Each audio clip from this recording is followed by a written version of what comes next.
There were a lot of funky songs top of the charts when I was born. On October 19th we had Words by Boyzone, Can't Get You Out of My Head by Kylie on my 5th birthday, and when I hit 18 I hit the clubs to the sweet sound of Meghan Trainor, All About That Bass. Well, that makes October 19th 2005, where we had the trial of Saddam Hussein, look like a right barrel of laughs.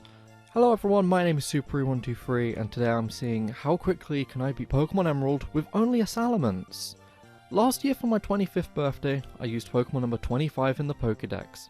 But now I'm 26, I don't think using Raichu in Yellow is much of a task, so I've dusted off my speedruns in Emerald using my favourite Pokemon Salamence. Sorry Venonat.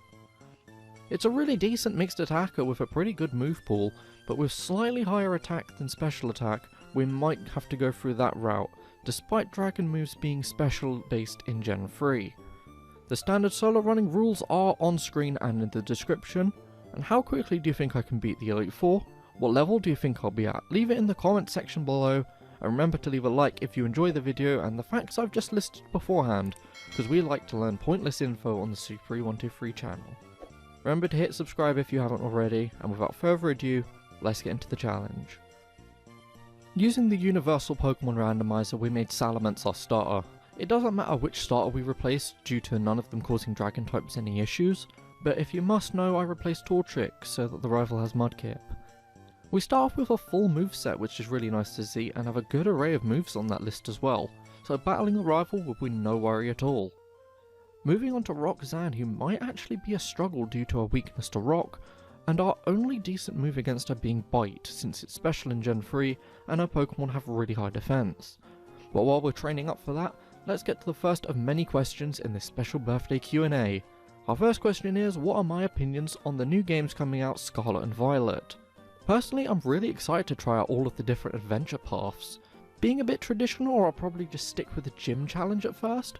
I don't know what starter I want to go through the game with because we don't know their final evolutions yet. But I love the base form of the water type starter, and I'll happily go through the game with just that little fella. After giving Salamence an Oran Berry, I tried to battle the gym at level 11. Having Intimidate land on the first Geodude could make things a bit easier down the line, but their rock tombs are just too strong for us to survive long enough to get to the nose pass. I need to grind more. I got to level 13 and went in again. The first Geodude hit us hard with a rock tomb and was healed, but it was still a 2-shot with Bite.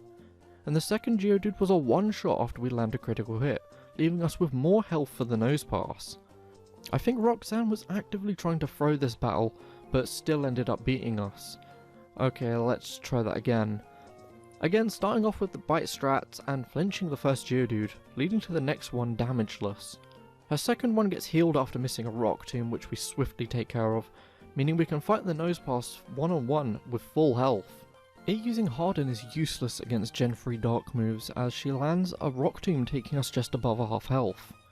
We get nose pass into the red via some flinches and we are also there ourselves after a rock tomb, but we heal with our Oran Berry. Nose pass outspeeds and could have won there, but Roxanne used block instead, giving us the chance to land a final bite and to win the badge. That whole gym should have probably gone worse than it did, but I'm happy that we can finally move on thanks to the power of flinching with Bite. I'm not worried about the second gym due to having a resistance to fighting type moves, so let's answer a quick question. What legendary in Scarlet and Violet looks cooler? Personally, I like Miraidon, the Violet one, since it doesn't look like it swallowed a massive tire. Plus Violet has the better version exclusives like Salamence and the Professor Giga Chad. So I guess I was a bit too confident for the gym battle as I did in fact lose twice, even after getting the Silk Scarf to boost the power of Headbutt.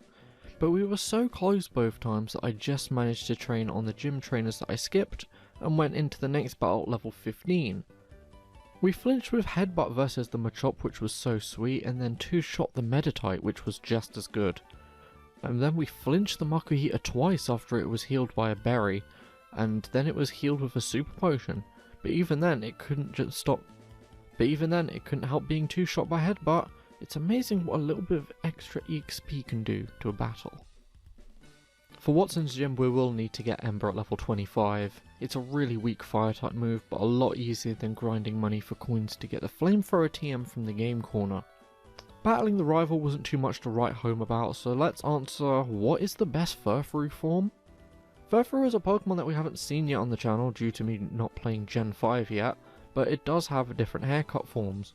My favourite being the Diamond form or the Kabuki form. The Kabuki just because it's orange and looks cool. Watson's battle was a tough stomach. I tried 3 times with Voltorb just being out of range of a one-shot. His Electrike being a one-shot, but with the ability static it wasted my Cherry Berry many times over, but at least Ember was a 2-shot on Magneton. Just like the last 2 gyms however, it was the ace to bring us down to size. Manectric was just a barrel of annoyances with paralysis and healing. We were so close yet again, but no cigar. I have to train a bit more and now at level 26, let's see how that extra level does. I would use a combo of Headbutt and Ember on the Voltorb to try and avoid paralysis, and somehow miss the 99.99% chance of Electrike static paralysing us too. Magneton is still a 2-shot, but with our Cherry Berry in tow we can be in the best possible position for Manectric. Starting with a Headbutt which uses up its Citrus Berry after it wastes 2 turns powering up with Howl, and then landing another one just to take it below half after it was healed, meaning 1 more is a KO and then we win, after somehow winning the speed tie with it to go fast. We got paralysed and it went down to the wire, but that doesn't matter as we've already won. Another gym where our best source of power is the Silk Scarf Headbutt. There's nothing too interesting between this gym and the last apart from a lame Team Magma battle, so let's answer, would you rather eat Spoink Pork or Miltank Milk? What kind of weird ass question is this? I mean, it's pretty on topic since this is where you'd be able to find Spoink in Gen 3, but I want to get my anime Meowth on and have a bit of Miltank teat milk, especially since pork is haram. Flannery was a first try victory, sorry to ruin the suspense, but our Pokemon were just slammed with Salamence's Iron Cranium, with Slugma and Numel being 1-shot, Camerupt being 2-shot, and despite Torkoal's high defense, it can't protect against the world's mightiest skull. Let's quickly dash over to Norman's gym. On the road, let's answer, what is the ugliest Pokemon? Obviously I've let my disdain for Shiftry be known in multiple videos and streams, but from an inspiration standpoint, it's a decent design. The ugliest Pokemon of them all definitely has to be Crabominable. Crabola is a really cool design, a little fighting crab dude, but then it gets absolutely ruined. Why does he have British teeth? Oi bruv, I'm Crabominable innit? Bottle of water.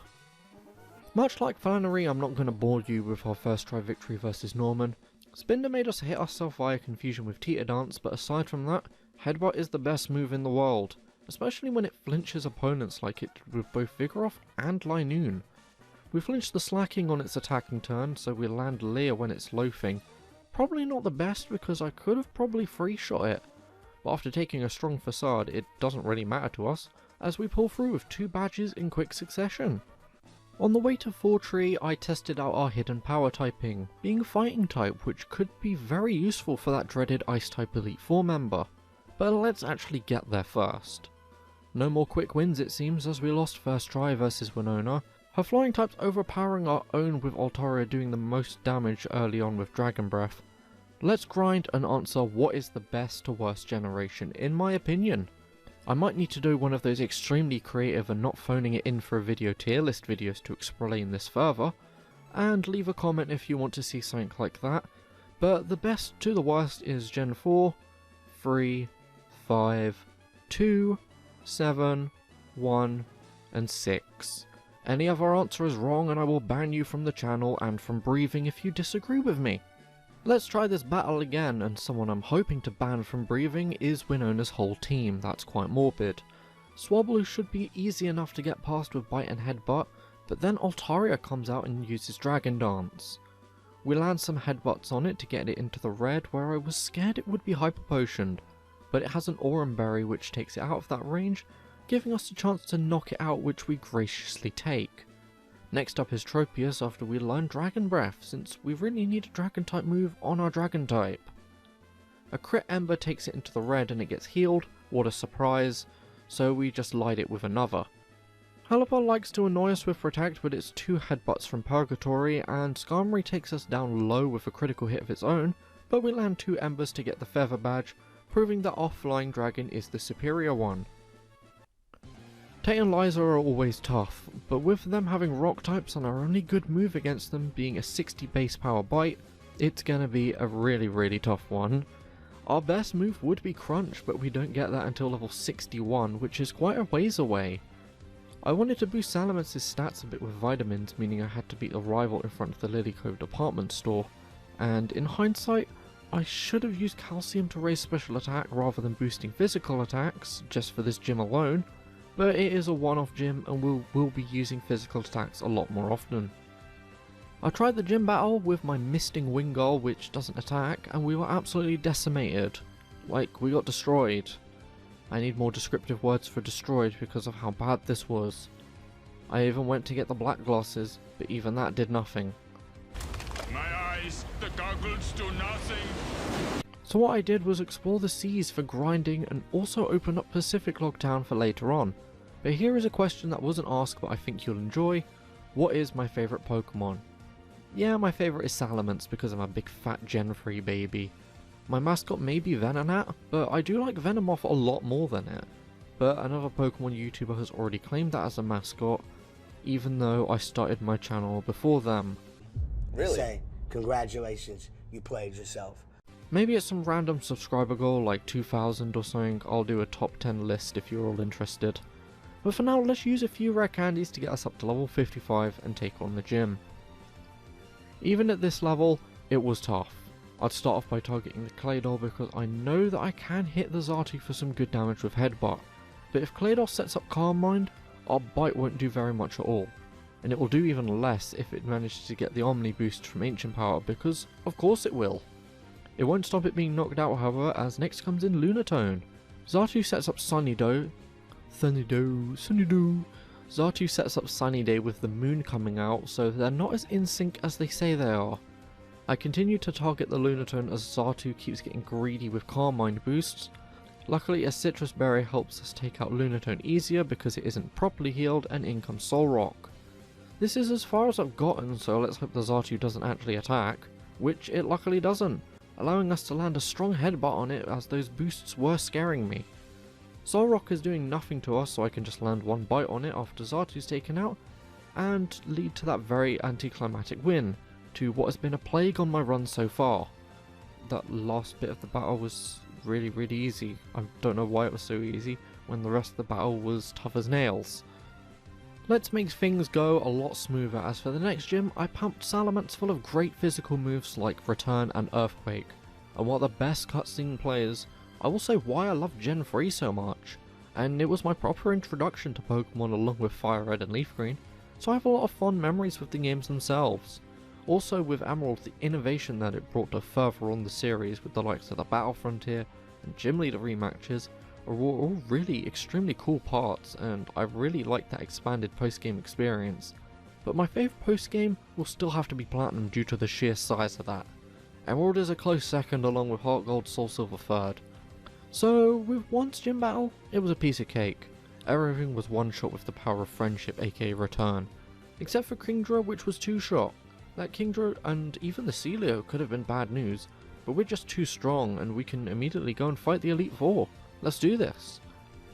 And it was at this stage of the playthrough while battling Wally is where I realised that Salamence can't learn Dragon Dance via level up. It's only an egg move, so I screamed in pain. What I did do however was get the TM for Dragon Claw and Meteor Falls to give us a stronger Dragon type move for facing Drake, and we went into the Elite Four at level 60. What level do you think I'll beat the Elite Four at? Let me know in the comment section below. My first attempt against the Elite Four and battling Sydney was just free EXP. I had to use Dragon Claw against him due to the Intimidate drop from Mightyena, but even then we are just too good in the special attack department as well. Pretty easy battle, but then we went to fight Phoebe and Curse Trapped first turn. That's already a loss. Great. At least Salamence learned Crunch after leveling up in that battle, so our next attempt should be a lot easier. The next attempt, however, showcased something that I'm going to be dealing with a lot in this Elite Four run. Freeze. One use of Ice Beam from Dusclops messed us up with the first turn freeze and a critical hit that made us fall flat in the mud. As we leveled up more though, we could get past Phoebe a lot easier since that initial crunch was a damage range on her second Dusclops, but that just means we have to fake Glacier. I did save beforehand because I knew I'd lose and wanted to do a bit of testing with Return versus Hidden Power fighting, the latter being the better option, not just for now, but for the rest of the Elite Four also. As you can tell by the lack of commentary about the Glacier battle and the sharp increase in levels from that attempt, it just means that it didn't really go very well in between. But we have a Dragon Flying type versus a whole team of Ice types. What did you expect? I was even swapping items around to try and help us through, like utilising King's Rock hacks, which wasn't viable, and powering up the move Return with the Silk Scarf. At this stage, Sydney and Phoebe were all one-shot victories, so that makes getting to Glacier a lot quicker, and the Silk Scarf was the catalyst in taking us that one step further. It took us until level 74 to get past Glacier, and her team were mostly one-shot victories with Return, aside from the Wall Rain which was two-shot, but we can just barely survive an Ice Beam from it. Now for the Drake battle, and with Dragon Claw and this level difference, what did you expect? The Phoebe and Glacier section always seems to be the worst part of the Elite Four for me. Even his own Salamence can't stand up to our own with its own Intimidate. But now we get a chance against a champion, and how will we do? Against his first Pokemon in Wailord, and we have to hope that Blizzard misses, giving us more HP for the rest of his team. This first attempt, however, didn't happen, but Salamence made a very good account of itself, taking down the first two members of his team. Milotic could be an issue if it survives a hit and uses Toxic, as while I was testing this battle out, Toxic takes us out on the last Pokemon, which is gut-wrenching as we would be so close to winning. So hoping for misses on both Blizzard and a potential Toxic. Sounds tough, but let's give it a go. After a few more attempts at the Elite Four, we hit level 77, the lucky 7s. And after being hit by Wailord's Blizzard, we land on 77 HP, even more lucky 7s. But will it actually be a winning run? He wasted a full restorer on that Wailord, which is a godsend for us, as we can take it out with a combo of Crunch and Return, meaning he has one less healing item. Tentacruel comes in next and is one shot with Earthquake, leading to Milotic. Being in bad shape already, I'm very worried, but a critical Earthquake subsides those worries. Next up is Gyarados, which lowers our attack with Intimidate, so I guess we're doing Dragon Claw and Crunch from this moment on. Gyarados flexed on us using Dragon Dance, but we can't use it, but we're still faster anyway, and can take it out. That's what you get for being too fancy on your feet. And next up is Ludicolo. For some reason I thought Ludicolo had Ice Beam, and newsflash, it doesn't. And we hit it through a double team, leaving us with that 1v1 that we've been dreaming of. Whiscash is his last Pokemon, and on only 55 HP, can we do this? Our last use of Dragon Claw takes it down to really low health, but it boosts its special defense. Can we do it with this Crunch? We leave it on a sliver of health as it goes for Hyper Beam, but against all odds we live on 14 HP and can land a final Crunch that of course critical hits because the game just loves to leave me in suspense, meaning that I've beaten Pokemon Emerald with only a Salamence. Wow, what a final battle, beating the game at level 77 and with an in-game time of 7 hours 12 minutes. That is certainly not the fastest time that we could do this challenge in, but the challenge isn't even properly over yet, as we have the post-game battle against Steven. Moving into the post-game, and with my first attempt at Steven, I won't even humour you, we sucked. I even had to grind versus the Elite Four to get more levels, and even more money to get the Flamethrower TM from the game corner, as my only way of beating Skarmory is with that. I gave Salamence the leftovers that I found on the ship, and went to fight Steven one last time at level 85. Skarmory was blasted away by that initial flamethrower, meaning it can't land a Toxic against us, and next was Claydol, who will set up barriers to lower the power of our moves, along with Ancient Power, which is a bit of a killer, seeing as it will set up its own stats with it, because of course it will, but we somehow get past it with only Crunch. Cradily is that strange Pokemon that resists basically everything and confuses us, but we can somehow get past it unscathed. Armaldo is out next and it has really high attack, but we snap out of confusion in time as it does just under half with an Ancient Power. 2 Earthquakes do the job, and next is Aggron, for a brief moment anyways as it's one shot with Earthquake. And finally, it's his last Pokemon, Metagross, the big bad boss man. It survives an earthquake and lands a really weak Meteor Mash as we can land the final, finishing blow to Steven, finishing the whole video at level 86 with an in-game time of 8 hours 56 minutes. Somehow that last section took over an hour of in-game time, but that's the least of my concerns, as we did eventually beat the final boss with just Salamence, my favourite Pokemon. Again, I'm sorry, Venonat and Venomoth. It was a really good Pokemon to use, and so nice to finally use it in a playthrough, because normally you can only get it after you beat the 8th gym. Closing thoughts, and thank you all so much to everyone who has supported me over the past year. It's been a pretty busy one for myself IRL, with the likes of the fact I got married, and balancing this really nice hobby of playing Pokemon online, that I'm so happy to be able to bring to so many people. All your views, likes and comments are always appreciated. And if you do want to go the extra mile, then I've started a Patreon rather than the Buy Me a Coffee thing, because Patreon is more widely used, and don't feel obliged to donate, only if you can afford it really. And that's if you want your name at the end of the video, and you want to fast track a challenge request. You can also see some behind the scenes stuff of maybe me showing little vlogs of me editing during the day, or something along those lines. I'll think of something. It's in the infancy stage. Let's just have a lot of fun. I hope you did enjoy that video. As I've stated before, like, comment and subscribe. I'm hoping to get 2,000 subscribers hopefully soon as, really. I don't really have a goal for it, because if I set a goal, then I'll be like, oh, I didn't hit the goal, deletes the channel, starts over again. But no, so seriously, thank you all so much for watching. My name is Super123, and I will see you all next time.